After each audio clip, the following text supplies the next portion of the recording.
नेकू, जो कि 5 साल का एक होशियार और प्यारा लड़का था, आज बहुत पुरजोश था क्योंकि ये उसका पहला स्कूल दिन था। नेकू ने अपनी नई लाल कमीज और नीली पैंट पहनी, चमकते हुए जूते पहने और अपनी छोटी सी बैग उठाई जिस पर एक हाथी की तस्वीर बनी हुई थी। उसे अपनी माँ ने मज़ेदार पराठा और अंडा खिलाया और कहा, बेटा, आज तुम्हारे जिंदगी का नया सफर शुरू हो रहा है। स्कूल सिर्फ पढ़ने की जगह नहीं, ये वो जगह है जहाँ तुम सीखोगे कि अच्छा इंसान कैसे बनते हैं। नेकू ने मुस्कुराकर सर हिलाया, मगर दिल में थोड़ा डर भी था। क्या सब बच्चे मुझसे दोस्ती करेंगे? क्या मैं अपनी टीचर को पसंद आऊंगा? ये सवालात नेकू के नन्हे से ज़हन में गूंज रहे थे। नेकू अपने अब्बू के साथ स्कूल पहुंचा। स्कूल के गेट पर रंग बिरंगे गुब्बारे लगे हुए थे और एक बड़ा सा बोर्ड था जिस पर लिखा था, पहला दिन, पहला कदम, नई दुनिया की तरफ खुश आमदीद। नेकू के अब्बू ने उसे प्यार से गले लगाया, माथे पर बोसा दिया और कहा, बेटा, डरना नहीं। हर कामयाब इंसान का पहला दिन ऐसा ही होता है। नेकू ने हिम्मत करके कमरा ए जमात की तरफ कदम बढ़ाया।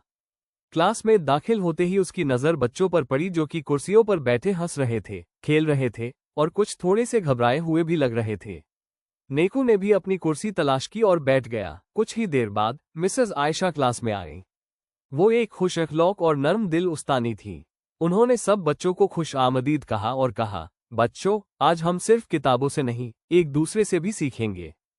फिर उन्होंने सब बच्चों से बारी बारी नाम और पसंदीदा चीज पूछी।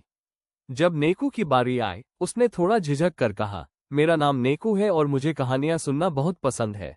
मिसेस आयशा ने मुस्कुरा कर कहा, तो फिर तुम हमारे क्लास के कहानियों वाले हीरो बनोगे। ये सुनकर नेकू को हौसला मिला। लंच टाइम आया तो सब बच्चे अपना अपना लंच निकालकर खाने लगे। नेकू के साथ बैठा एक लड़का, तैमूर, बहुत खामोश था। उसके पास कुछ भी खाने को नहीं था। नेकू ने फौरन अपनी माँ के दिए हुए पराठे और सेब का आधा हिस्सा तैमूर को दे दिया। तैमूर की आंखों में खुशी के आंसू आ गए। तैमूर ने कहा, क्या तुम सच में मुझे अपना खाना दे रहे हो? नेकू ने हंसते हुए कहा, दोस्तों में कैसा मेरा और तेरा? ये बात सुनकर तैमूर ने नेकू को गले लगा लिया। मिसेस आयशा ने ये मंजर देखा और पूरी क्लास से कहा, देखो बच्चों, नेकू ने आज हमें एक बड़ा सबक सिखाया है। दूसरों का ख्याल रखना और बांटना सबसे बड़ी नेकी है। दोपहर को क्लास में रंगों की सरगर्मी हुई। सब बच्चों को रंग बिरंगे कागज और पेंट दिए गए ताकि वो अपनी पहले स्कूल दिन की तस्वीर बनाएं। नेकू ने स्कूल के गेट, अपनी उस्तानी और तैमूर के साथ बैठा हुआ खुद को बनाया। मिसेस आयशा ने उसकी तस्वीर देखी और कहा, नेकू, तुम्हारी तस्वीर सिर्फ खूबसूरत नहीं बल्कि दिल से बनी हुई है। ये सुनकर नेकू बहुत खुश हुआ। अगले दिन जब सब बच्चे खेल रहे थे तो एक बच्चा, जिसका नाम बिलाल था, नेकू का खिलौना जबरदस्ती ले गया। नेकू को गुस्सा आया लेकिन उसने बिलाल को कुछ नहीं कहा। वो मिसेस आयशा के पास गया और सारी बात बताई। मिसेस आयशा ने बिलाल को प्यार से बुलाया और समझाया, बिलाल, जबरदस्ती लेना अच्छी बात नहीं। दोस्त बनो, दुश्मन नहीं। बिलाल को शर्मिंदगी हुई। उसने नेकू से माफी मांगी और खिलौना वापस किया। नेकू ने माफी कबूल की और दोनों ने साथ खेलना शुरू कर दिया। हफ्ते के आखिर में मिसेस आयशा ने कहा, हम आज क्लास का सितारा ए हफ्ता मुंतखब करेंगे।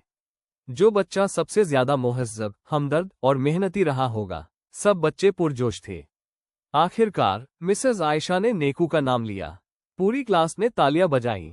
नेकू को एक स्टार बैज, एक कहानी की किताब और एक सर्टिफिकेट दिया गया जिस पर लिखा था, नेक इंसान, नेक नियत, नेकू, हसिया चांद इख्ताम। मगर शुरुआत घर आकर नेकू ने सब कुछ अपनी अम्मी को बताया।